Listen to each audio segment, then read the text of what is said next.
Hello, hello, hello. Welcome, everybody, to my second ever podcast.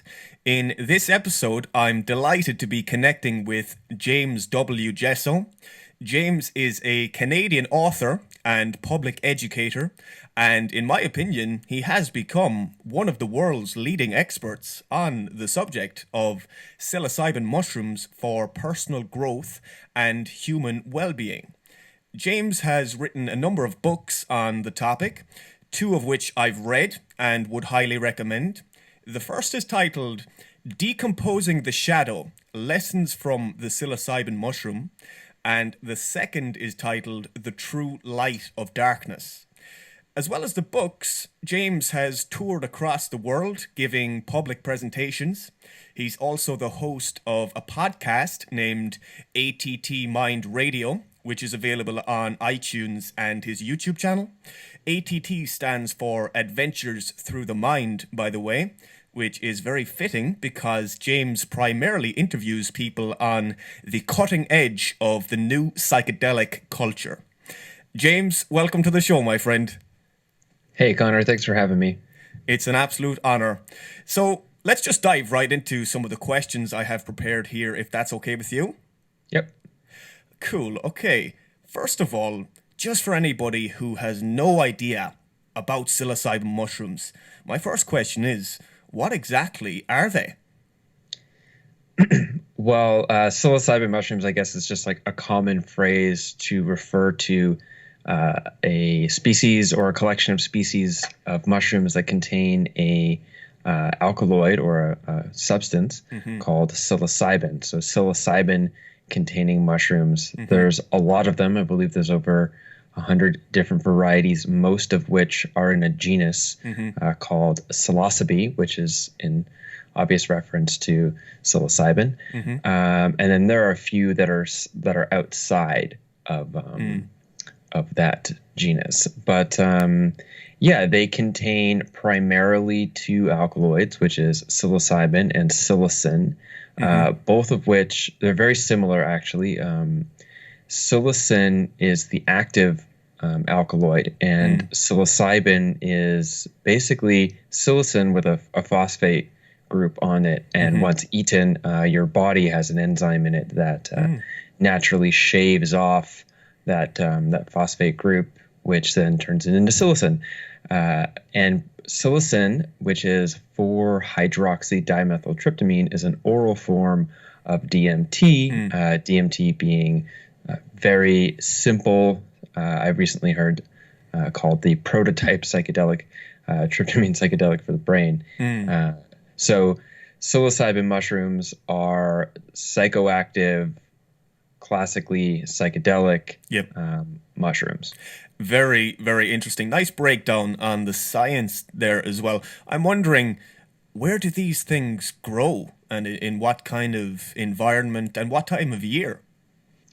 Well, they grow in a variety of different environments, but typically warmer environments and moist environments, since they are mushrooms. And depending on what variety, so if I were here in Canada, we have two kinds that grow wild. There might be more, but I know of two. And it's the Cyanesis and the Celamenziata. And they both grow in the coastal regions. I believe Cyanesis only grows on the west side, where Celamenziata or Liberty Caps grow on both the east and west coasts. And they grow in off decomposing wood.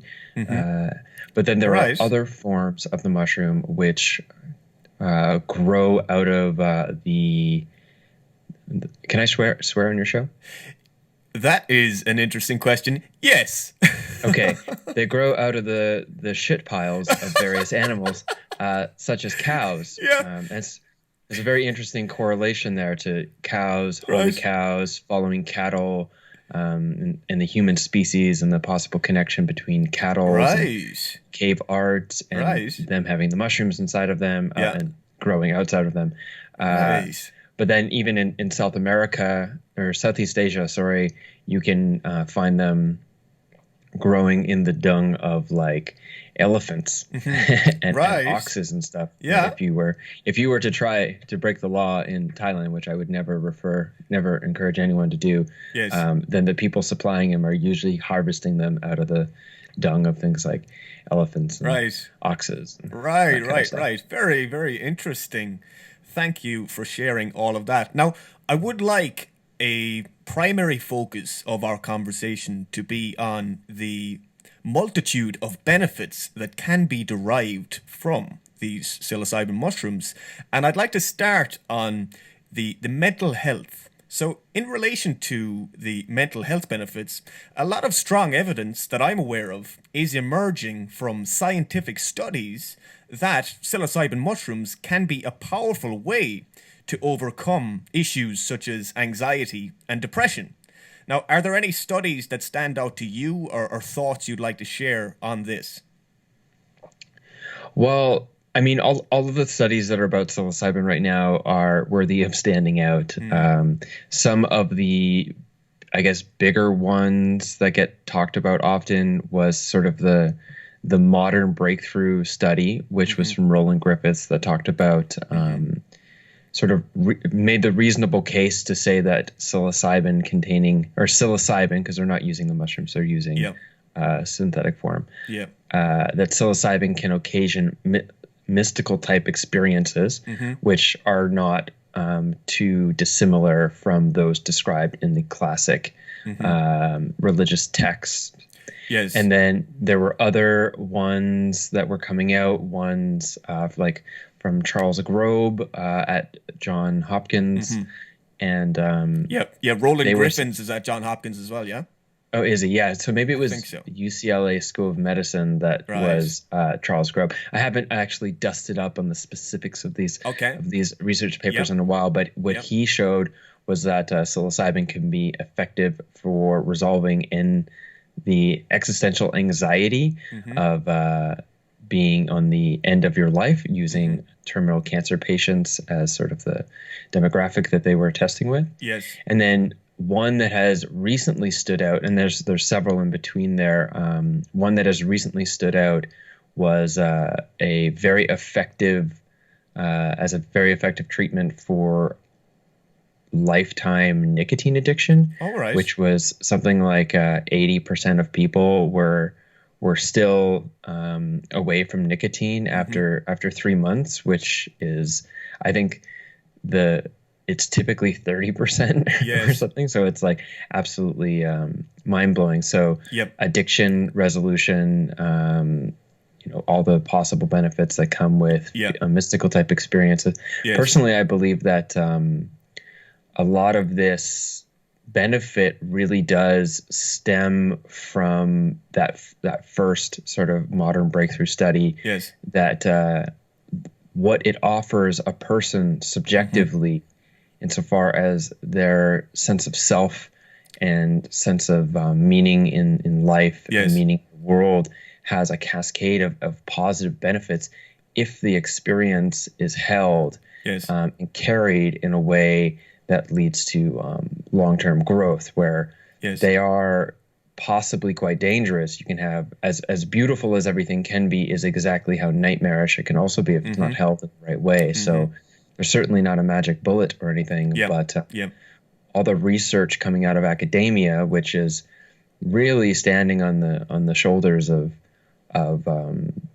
almost 40 years at this Mm-hmm. point Mm-hmm.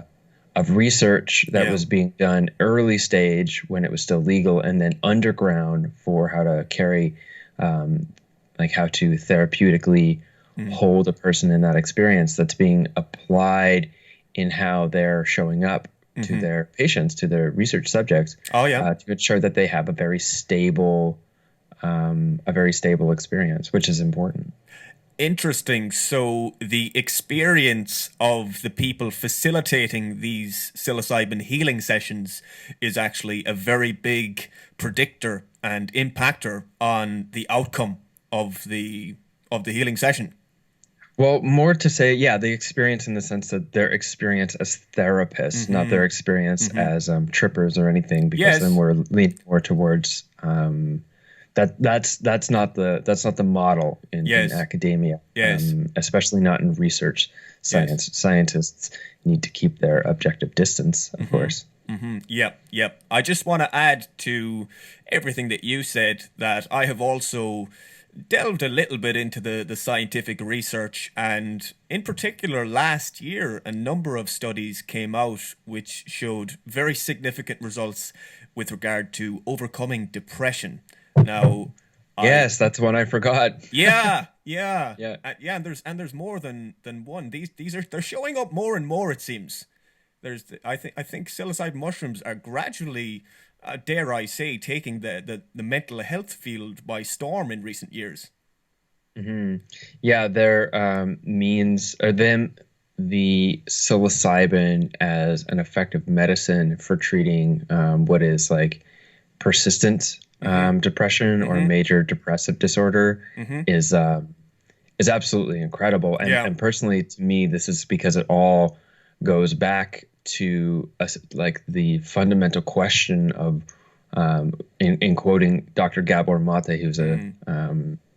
sort of a distant teacher of mine. I've Mm-hmm. never been his direct student, but I feel like he's been my teacher for a long time. Yes. The question of why the pain. And so I believe that a lot of these mental illnesses, not all of them, but a lot of them come from deep, unresolved emotional traumas, either Yes. from a person's early life, Yes. recent life, or as a inheritance that has been Mm-hmm. passed down through successive generations, Yes. which at some point in their lives, for whatever reason, Mm-hmm. becomes triggered into out of dormancy and can have a continuously detrimental effect. And that the Yes. source of it, although there are obvious physical correlations Mm-hmm. from neural structure to cellular health, mitochondrial activity to the endocrine system to Mm-hmm. like immune system and autoinflammation stuff, there are obvious physical components there, Yes. but that the source of it is a subjective one. Yes.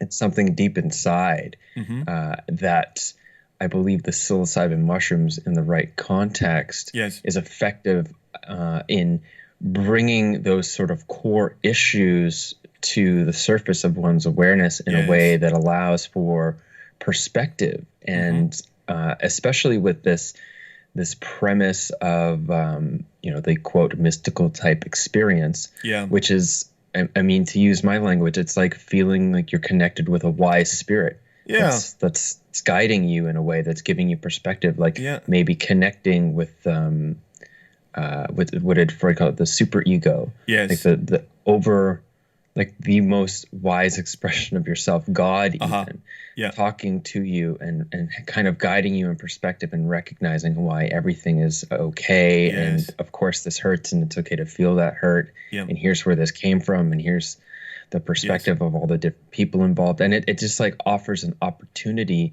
to come to a sense of resolution in the past with Mm. also a sense of what it could be like to move forward, Mm-hmm. maybe a sense of having let go, or maybe a sense of now being empowered enough to step forward without feeling overburdened. Yeah.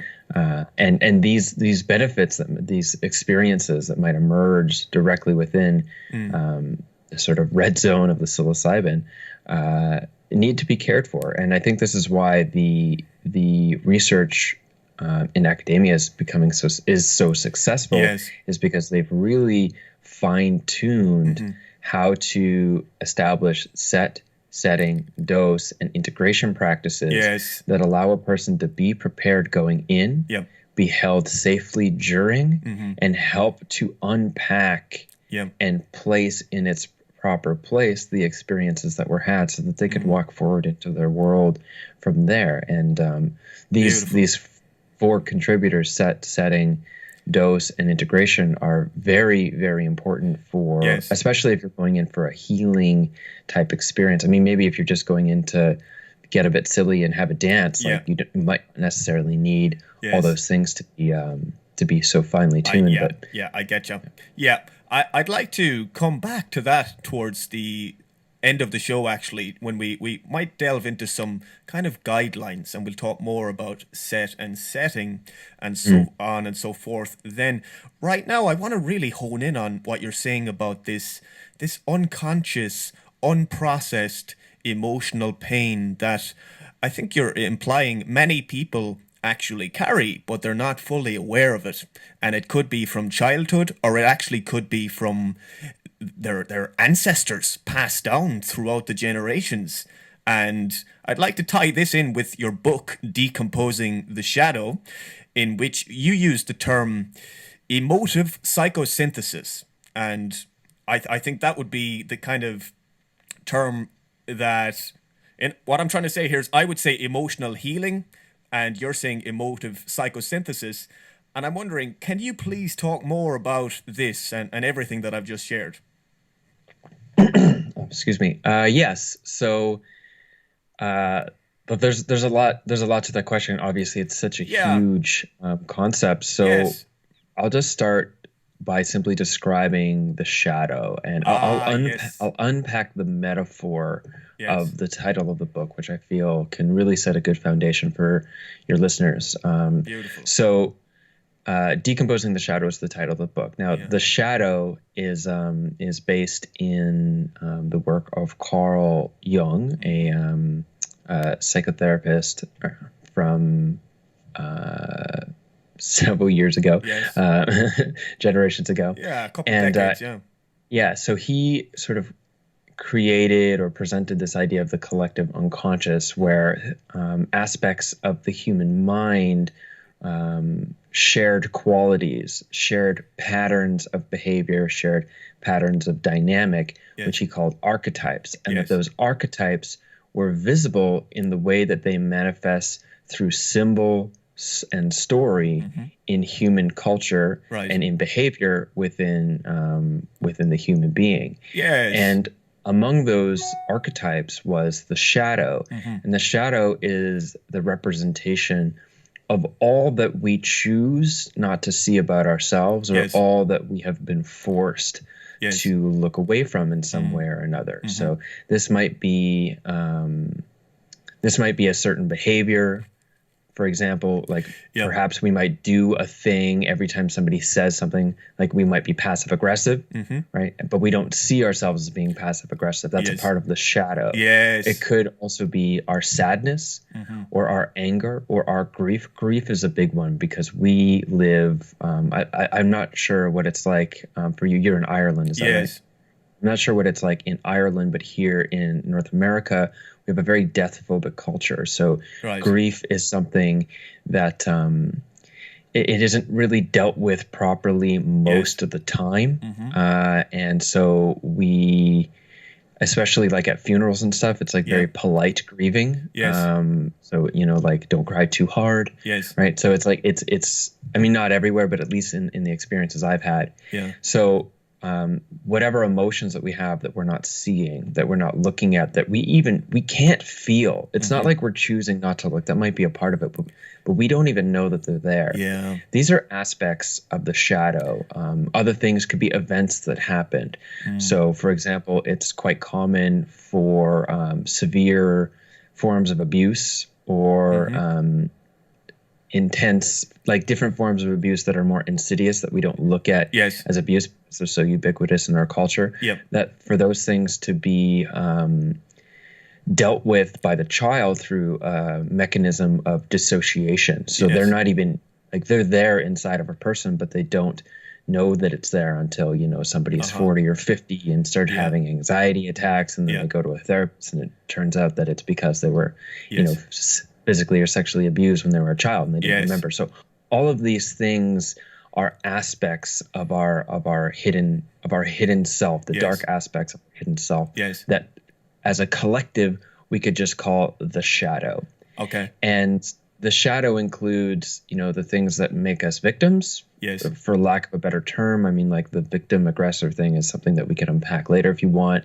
But it can also be aspects of where we're the aggressor, because the reality is that even that each one of us have inside of us the ability to kill and maim and be violent and like everything that that people like, Hitler are doing, Yes. that people like the members of ISIS are doing, that is inside all of us. Uh-huh.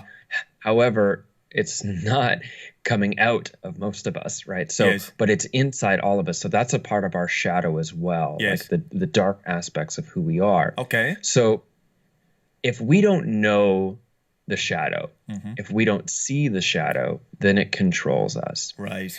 If it's not in our awareness, it's behind the scenes. And if it's behind the scenes, it's running the show. Yes. So we could think about all the things that we've done in our lives, Yes. everything that we've passed through. And every time something uncomfortable has happened, we put it behind us in a bag, something that we choose not to deal with. We put it in a Yep. bag. In the bag. And so we carry that bag around, and that we'll call that bag our shadow. And Yes. at a certain point in our lives, that bag is heavy and it's arduous, and it might be holding us down, like really physically holding us down. Yep. And I mean, like, can't get out of bed, Yes. tired all the time, stressed. And what happens is, as soon as we get so tired that we can't attend to the bag anymore, Yes. the things that we shoved inside of it come out, and they're angry. They're angry because they've been shoved in the bag this whole time, and they lash out. They either lash out at us or they Yep. lash out at people around us until we wake up, and then we put them back in the bag. And if we choose not to look while they're out, then they're just going to go back in the bag to lash out another time. Yes. And so these are things about the shadow. Okay.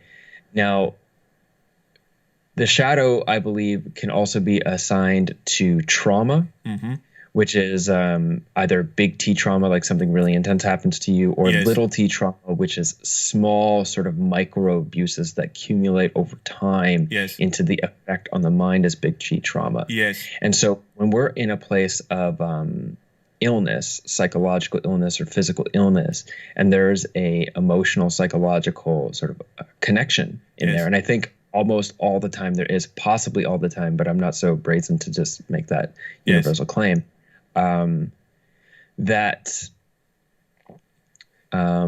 trauma is involved. So the shadow and trauma Yes. they're ubiquitous with each other. They sort of like, so now that you know that, I'll move back into talking about the shadow. And just to give a quick reflection of some of what I've heard you say there. So ultimately, the shadow is the term given to represent everything in the person that they don't know about themselves.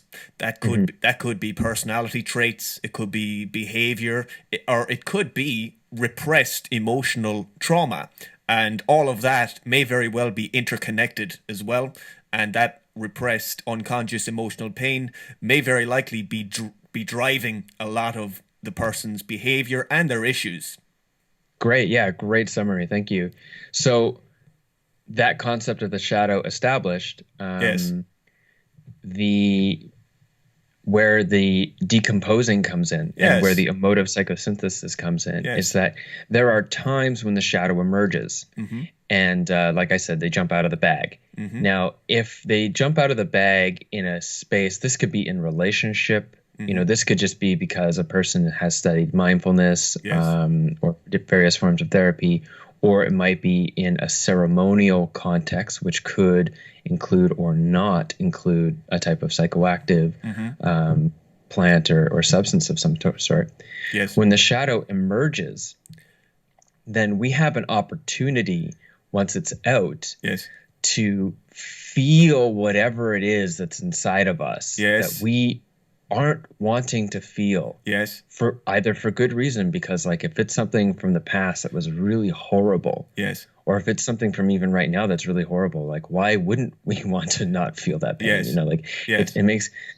it makes perfect sense. I don't think there's anything necessarily wrong with the intention, right? Yeah. So It's when it awful. emerges, It's awful. So I think that and I know that this is what you're saying, that the human psyche does not want to go into that awfulness because it is pain, and it is kind of you could say torture. So there are these kind of unconscious defense mechanisms to prevent us from feeling that. absolutely. So if we're in a ceremonial context and Yes. these things emerge, and we're able to feel them, Yes. really be there and say, okay, I won't push this away. Yes. I'll be with this. And that might mean crying. It might mean feeling all the feelings left over from that first time that you were abused, the first time that you felt abandoned. Yes. It might mean feeling those first time feelings plus every other time you felt abandoned in your entire life, cumulatively as one big cry or one big sense of abandonment. This is especially true in psilocybin, but I'll get to that in a second. Yes. But when you feel it and you allow it to just go and allow your body to uninhibitedly process those emotions, it could be crying, it could be screaming, it could be sobbing, it could be shaking, convulsing, rocking back and forth, whatever, that eventually there'll be a point where the nervous system sort of resolves. The tears slow, perspective comes, and that there's an opportunity to have let out those so those things that you've been carrying in the bag, those aspects of yourself, they want to be seen, they want to be held. You know, they're alone, they're only angry and lashing out because they're defensive and they're scared, and they need you as much as you need them. And so we have a moment of being able to feel these things. We bring these emotions up, and then after that's all said and done, we can gain perspective. And in gaining the perspective, we can take the experience we had of that catharsis and put it in its proper place. So that the emotive psychosynthesis, emotive is the emotions, and psychosynthesis is like bringing up those unresolved or hidden aspects of ourselves and sort of like dialing it in to our sense of self, so that they're there. They're no longer excluded. And in a psilocybin experience, this happens quite profoundly, or it can happen quite profoundly, because part of what this mushroom and the substance inside of it can do is to, and I'll speak on the physical side of things, is to neurologically dismantle those autonomic defenses that block pain, especially past pain, from emerging, and it all wants to fly out of you, and everything around you is much more likely to trigger you into these places. And it also comes with this sense of mystical holding, in a way. At least it has for me, and I know for many others who I've chatted with, that it comes with a sense of mystical holding, that if you can trust, if you can surrender, and you can say, okay, I know I'm going to be okay. Let's just go here. Let's just feel this. Let's just cry together. That there's a sense of natural resolution that can emerge. So if we're carrying around this bag, the shadow, all these unresolved aspects, and it's heavy, it's super heavy. When we take stuff out of that bag, that is a load off our nervous system. That is an amount of energy. And I don't necessarily mean that in the new agey way, but it can be applied. But I mean, literally, we have only so much ATP that we can burn a day.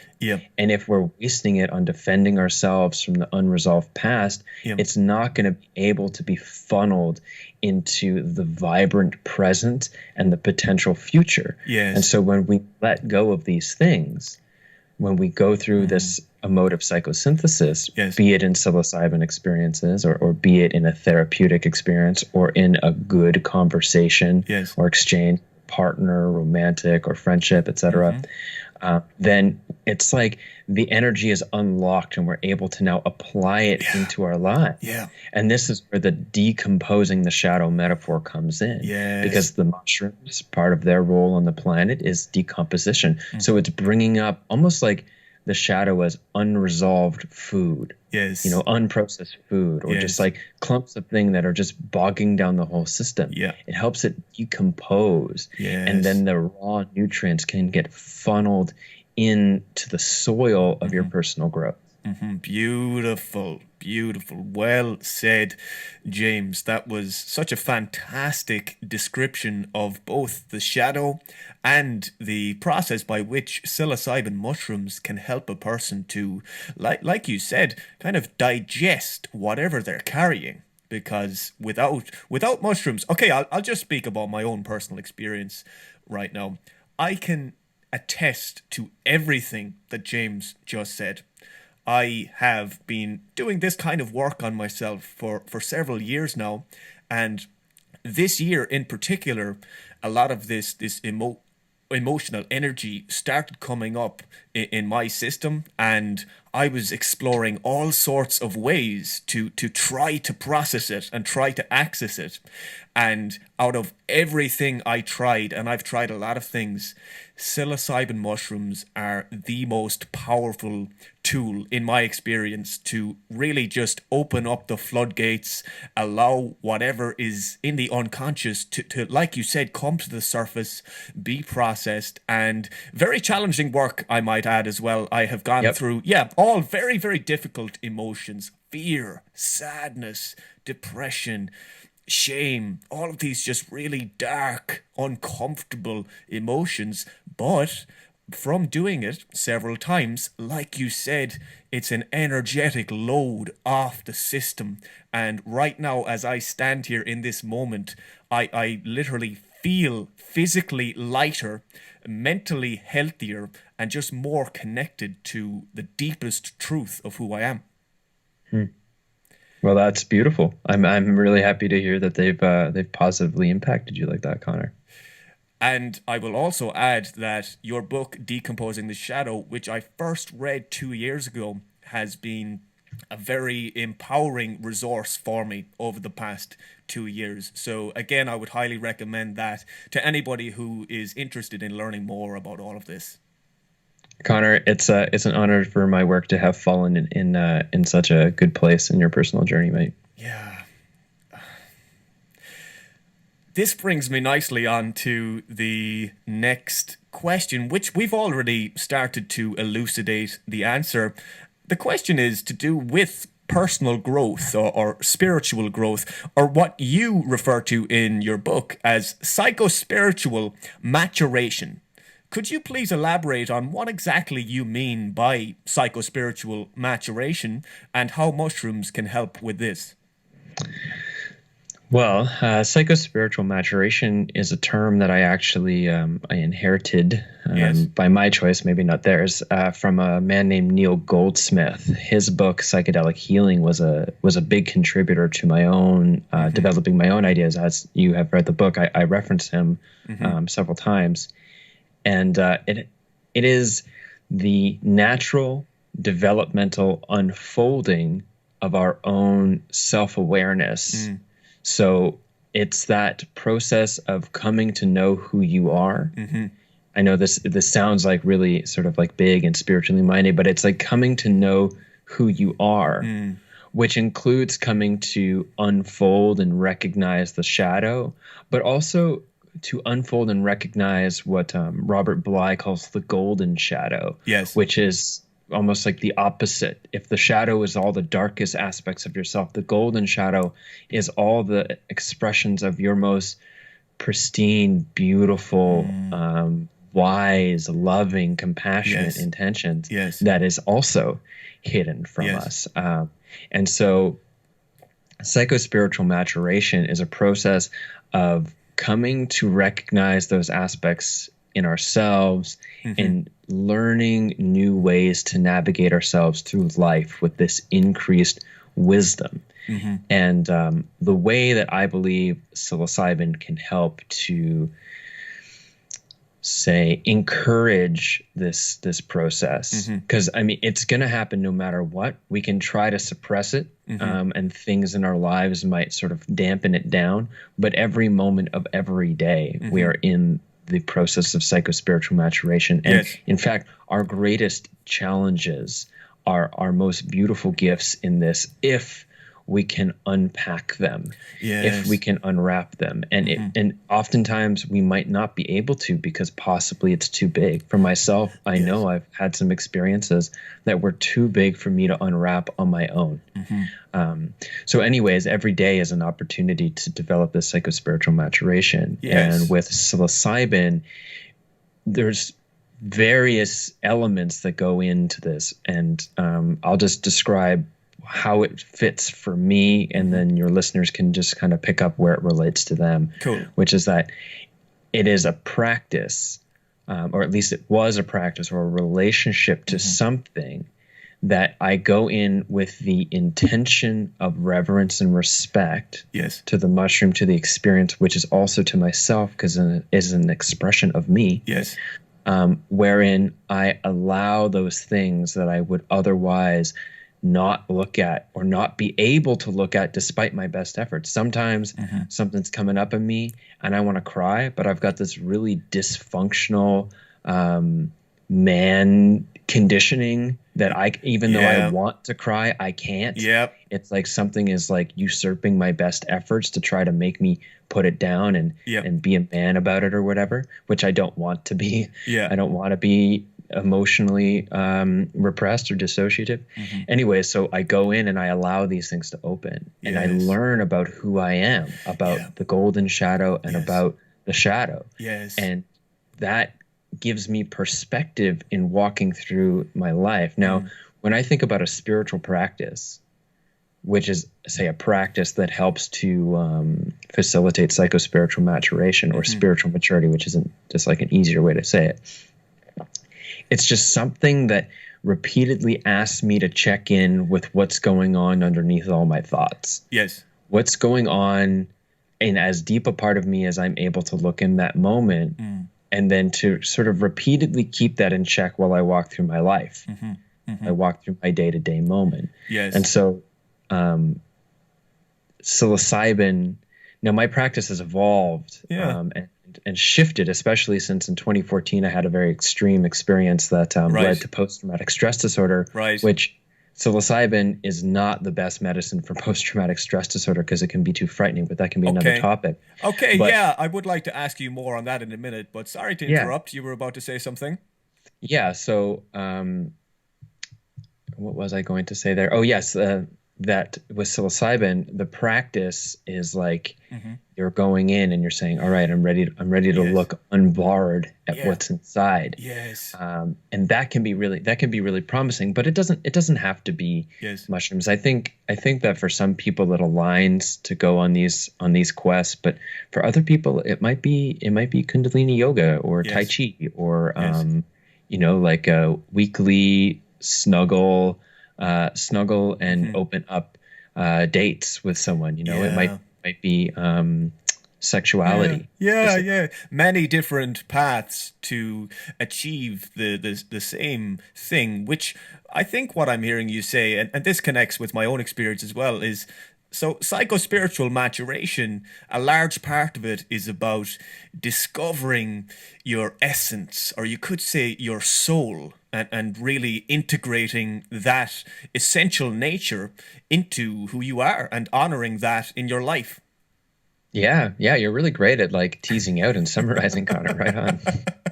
Thanks. Thank you.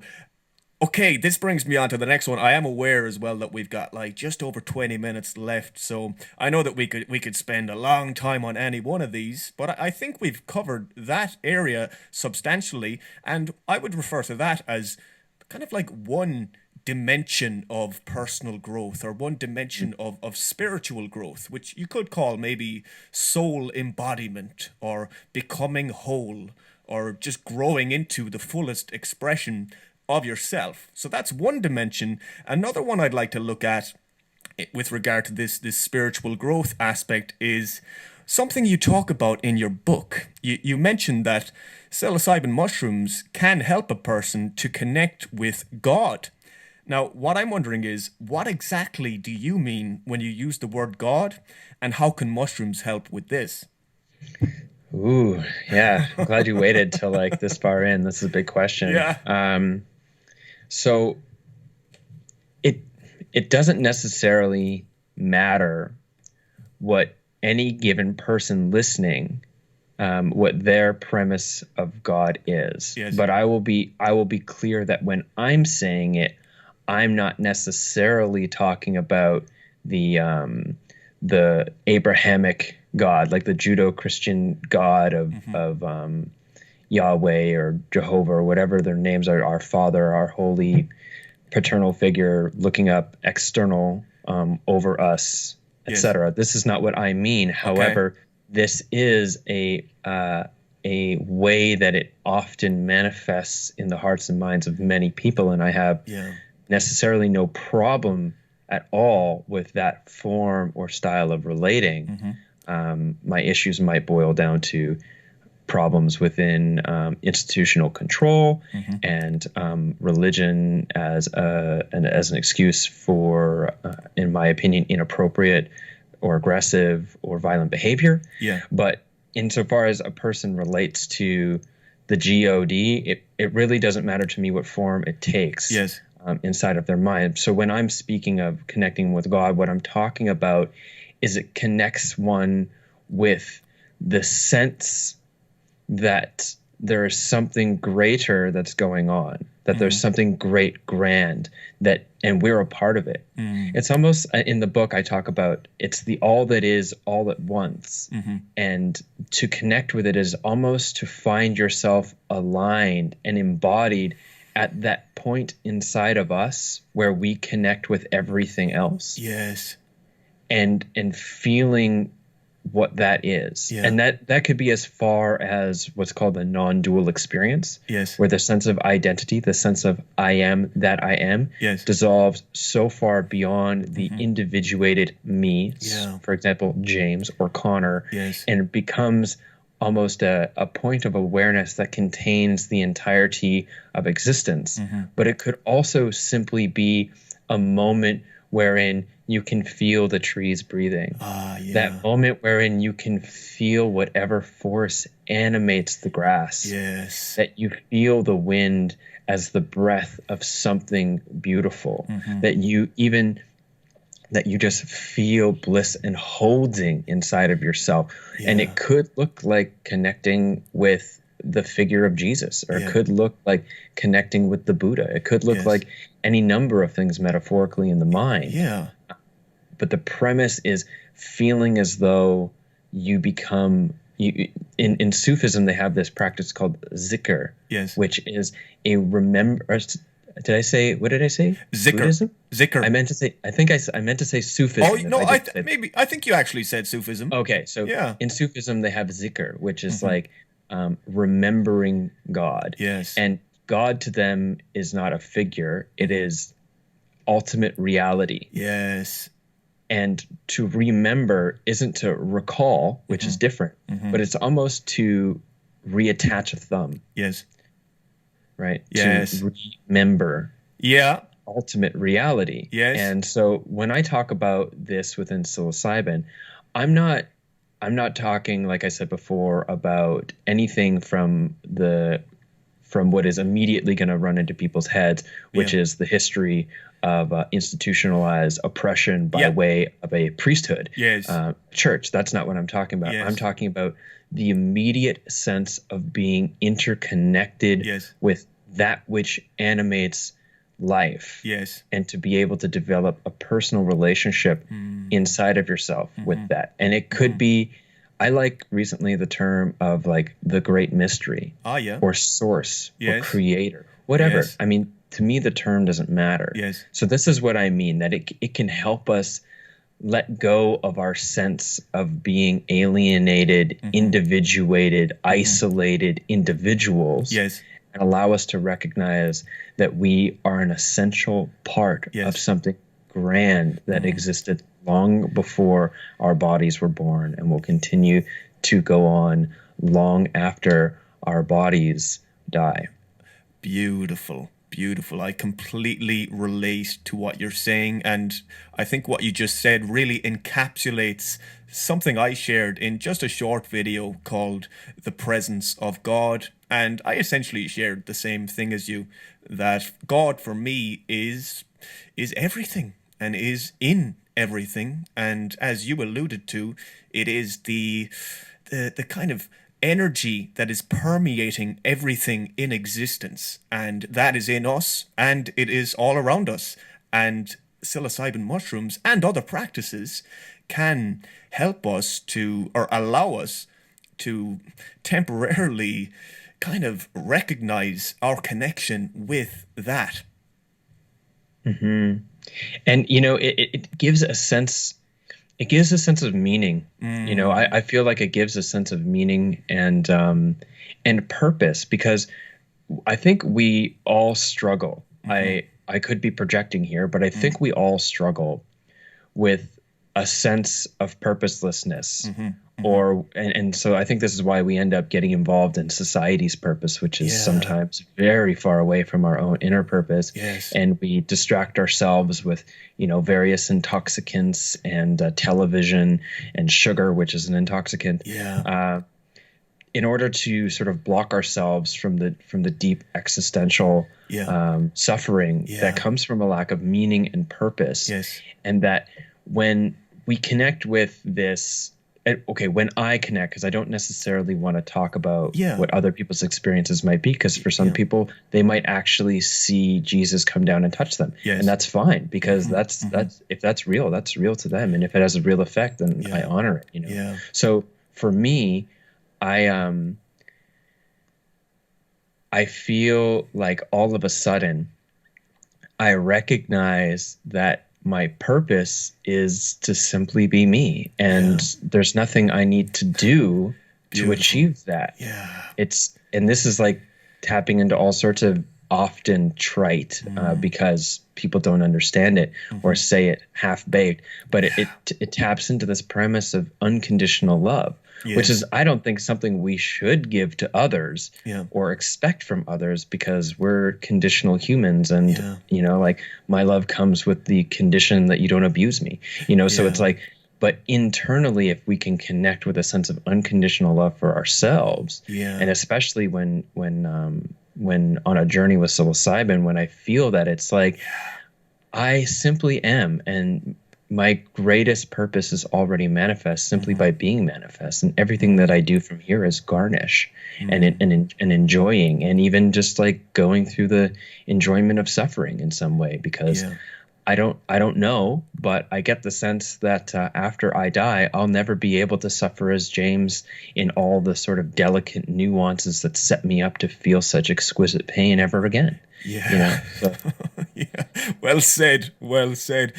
So many wise points made there. Just one of many which stand out to me was the simplicity of realizing that perhaps a great way to find our purpose and to honor our purpose is to just be ourselves and realize that is, you could say, ultimately, each of our purposes is to be ourselves.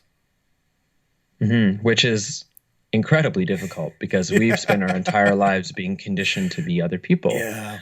For example, I'll speak from myself, and also I'll speak with the confidence that I know many other people who feel the same way, which is that I was taught that gaining love is a conditional process, and that my value as a human is a conditional process. Yes. That in order to be adequate and worthy and valued, there are certain things I need to do to get that love. Yes. Now, this is just totally normal. It's not like it was a weird, manipulative setting as a child, but it's like, if I acted certain ways, I no longer got love from my parents. I got anger, or I got coldness, as a way to sort of like, as an effort for them to help guide me into appropriate behavior as an adult, which is totally fine and very common. But at the same time, it sets up this sense that there are things I need to do to be worthy and loved. Yeah. And a lot of us are in that place. And so the recognition that we can have that in simply being ourselves is really powerful. Yes. Now, certain institutions will give us that purpose and meaning by way of their doctrine, which is totally fine. I don't have anything necessarily against that for the individual. But what I find with psilocybin is that, and other psychedelics, is that it feels like it's connecting more so with an inner authority rather than a doctrine that was offered. And from that inner authority, I could choose to align with a doctrine if I wanted to. Yeah, well said, well said. And just one thing that I would like to say about that is that the point that you made about it being difficult, I mean, it sounds simple, be yourself, but as you just acknowledged, from a young age, we are conditioned to be a certain way. And I have talked about in some of my videos, I call it like the adaptive self. And from a young Mhm. age, we need to adapt to our world and to our families and to our environments. And then what happens is by the time we are an adult, that is the condition of our ego. It has adapted to this world. But the thing is, to really be ourselves, there's actually a lot more to us. And that is where psychospiritual maturation comes into the equation. Completely agree. Very, very good. We have just over 10 minutes left. Right now, I would like to ask you, James. This is a different tangent on the benefits. We've covered the mental health, we've gone into the psycho-spiritual, which are all intimately interconnected, of course. What I'm curious to know now is what are your thoughts on the physical health benefits? What kind of physical health benefits can people possibly derive from psilocybin mushrooms? Well, first I would say that there isn't necessarily a divorcing between these psychological, spiritual, emotional benefits and the physical benefits. There is no line Yeah. between those things inside of the human being. The only lines that are drawn are arbitrarily drawn to for conceptual reasons. Yes. So I could draw the arbitrary line between the difference between my thoughts and my brain. Yes. If I were to I'm trying to conceptualize something, Yes. but there's really no difference there at all. Just Yes. like I could draw an arbitrary line between my stomach sickness and my anxiety, but they're actually still the same. Yes. So, Agreed. The emotional response is a neurophysiological response. It is an endocrine response. It is a physical experience. Yes. So when we have these positive emotional experiences, there are changes in our hormones. There are changes in the neural architecture of the brain, which then changes the way that we can think about things. And there's changes in the functioning of our immune system, sort of the primary communication platform between us and the outside world, and between us and ourselves, and ourself. Yes. And so the physical changes, I believe, are all they're deeply coupled with the psychological and emotional changes. Now, I have entertained and found it fun to entertain the premise that we have been eating psychedelics. Yeah. We have been eating psychoactive drugs for spiritual purposes probably since before we were even Homo sapien. There is reasonable evidence to support the very emergence of our self-reflexive creative consciousness came from a symbiotic relationship to psychedelic mushrooms specifically. Yes. And that if we have, for example, we have a dietary need, for example, omega-3s. Omega-3 oil, this is an essential need. We cannot get it from outside of us. We cannot get it from inside of us. We need to get it from outside of us. We need to eat it from outside of us. Yes. And if we don't, well, actually, let's dip down to vitamin B12. If we don't have B12, what happens? If it's good for a while, we can handle it for a while, but eventually we start to break down. Our bodies start to break down. Yes. If we have that nutritional deficiency. Yes. And I feel at times it might be the same thing for ceremony and the altered states which can be occasioned by psychoactives such as psilocybin. And I'm personally sort of I'm obviously a fan of the psilocybin. Yes. But that if we're not having those altered states, we have a nutritional deficiency. Right. And I believe that a lot of what's going on in our culture and society right now is part of a large nutritional deficiency that we have from not engaging in the type of ceremonial context that forces us to go beyond our own conceptions of what life is supposed to mean and expose us with the often uncomfortable reality of what life is inside of us and what its implications are. Yes. And so I think in that way, there's a physical benefit because you're no longer suffering from the nutritional deficiency. Yeah. I know what you mean. Yeah. Right. So yeah, there you could almost say there is like a collective nutritional deficiency, but that may very well be changing, and who knows, perhaps this podcast will help to change that. But before we wrap this show up, I would like to touch on some guidelines. What guidelines might you offer to people who are interested in trying mushrooms for their growth and their well-being? For instance, a question from one of my viewers named Evan Jones. He says, How much mushrooms should a person take? And how many times? In what kind of setting? Those kinds of questions. What are your thoughts on that, James? Well, my first thought is that I'm not encouraging people to take mushrooms. Yes. I believe in the positive benefits. I also know firsthand and secondhand and third hand that as great as things can be is as opposite an experience you can have. And the same positive life transforming benefits could be positive or negative life contorting detriments with the use of any psychedelic. Yes. In particular, we'll say about mushrooms. Yes. So I think it's very, very important for people to be clear and informed in making their decision and to, if they can, talk with others who are experienced, talk with others that care about their well-being before you make, especially if you're choosing to do this to address a mental illness. Yes. Be very, very cautious and very, very mindful of the choices that you make. Yes. If you can talk with a therapist that's friendly, like most therapists, they can't give you the psychoactive, but if you have a therapist that is friendly to you talking about it and isn't sort of so conditioned with like the Inquisition style thoughts around psychedelics, to talk to them, just to be very, very careful, because this isn't a take the mushrooms, see God, be better. This is it can be work and it can be dangerous for the mind, as well as dangerous for the body if you're not, like away from traffic and away from cliffs and stuff. So, so that having been said, there are 4 sort of elements for creating or influencing a psychedelic experience, and dose is part of how much, how often. And I'll get to that. So the 4 are set, setting, dose, integration.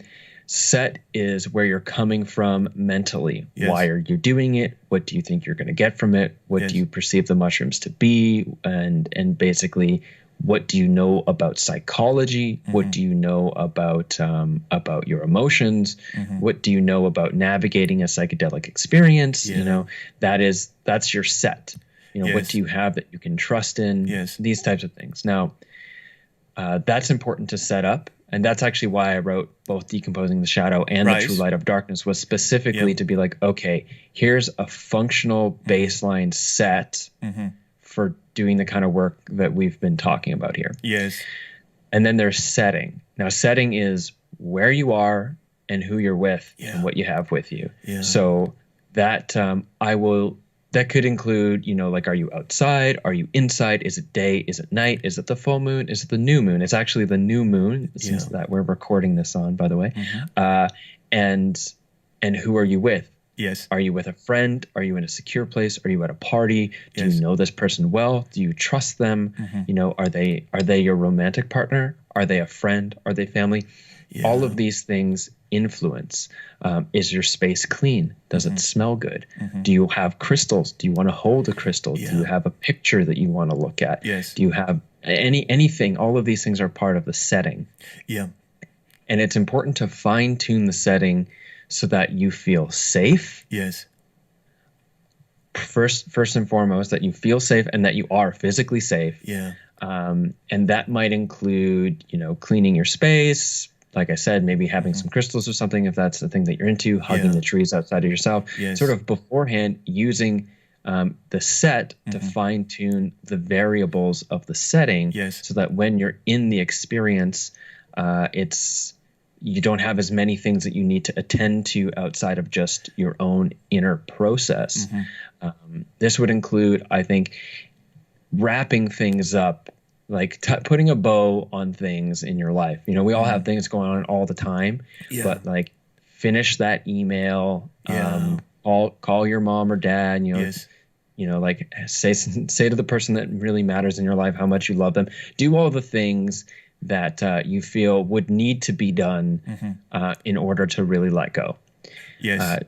And to do those things. So that's setting. Yes. Dose is how much you're going to take of any particular substance, in this case, mushrooms. And that how much a person will take is really dependent on how far they want to go and their constitution. Yeah. If somebody has never taken mushrooms before, I highly suggest starting with a lighter dose with close friends in a relaxed environment that isn't necessarily geared towards opening up the shadow, but is established in a way where if that happens, it's okay. Yes. And you'll be held with the support of the people you're with. Yeah. Physically, which can be a really important part of letting go, or just psychically as they, don't disturb your process. Yes. People that you can ask for help if you need to. Yeah. People who you trust and who are supportive. Yes. So I believe a starting dose typically would be like about a gram, maybe a half a gram if you just want to, of dried, like typical standard psilocybe, benzenes mushrooms. And then you might go up from there. Yes. For myself, my personal experiences when I was going deeper, I was eating about 4 grams. Yes. And I've eaten more, I've eaten less. Yes. This was the one that I felt was strong enough that I didn't have to try to get anywhere. Yes. I was already there and I was just navigating my way back. But it wasn't so strong that I went into any like particularly galactic ideas. And kept it fairly close to home. Yeah. Now, so it's somewhere between just enough that you don't have to try to get it out, and so much that you're too far out. So that would be dosage, and also that's very dependent on whether or not a person is fasting or not fasting. If you have blood glucose issues, obviously don't fast. Have juices or something around. And because I've had experiences while I was traveling where I ate 4 grams and I was like, oh. Right. Well, this is cute. I think I'll just walk around for a little while. And then I've had other experiences where it was like, here's 2, and I'm very, very, I'm surprisingly overwhelmed by the experience. Yes. So dose is something to sort of like fine tune personally. The final piece is integration. Now, this is that you're setting the stage, preparing yourself to have an experience. Now, this is what you do with that experience, because if it's just a drug and it's just a trip, then that's all it's ever going to be.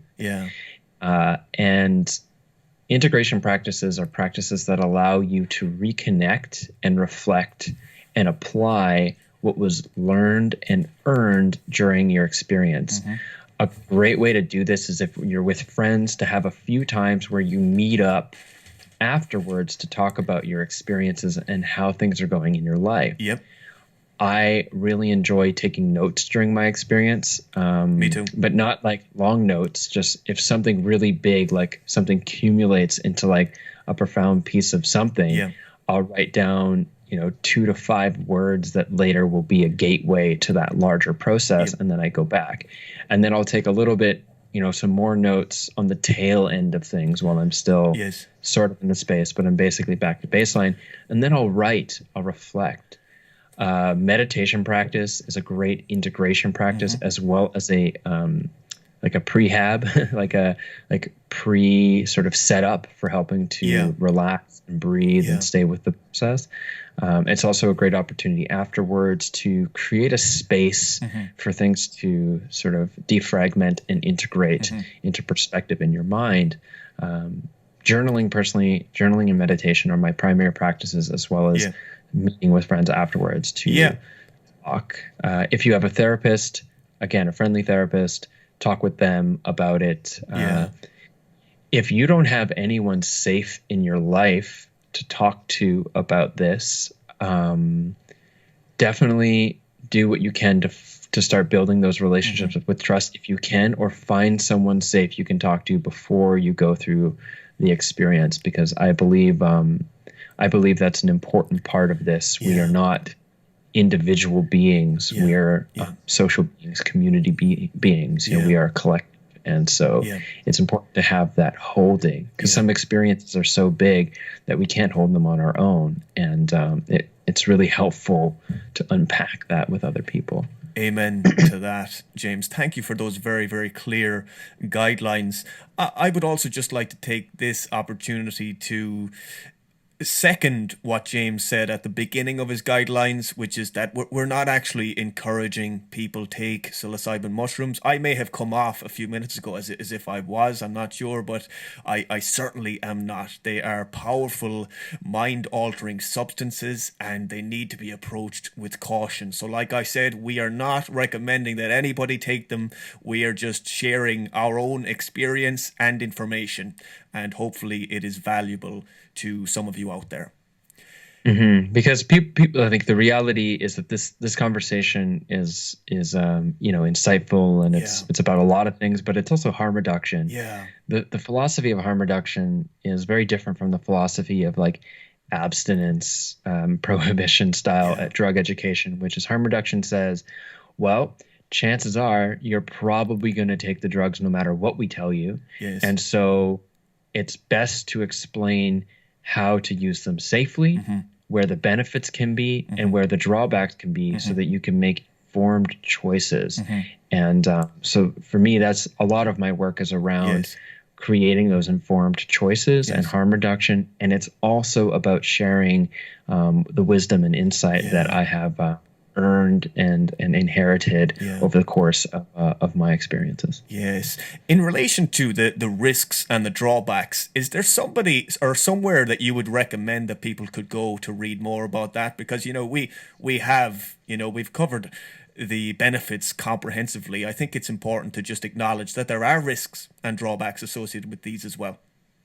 Yeah, I would recommend people check out MAPS, the Multidisciplinary Association for Psychedelic Studies. That is a great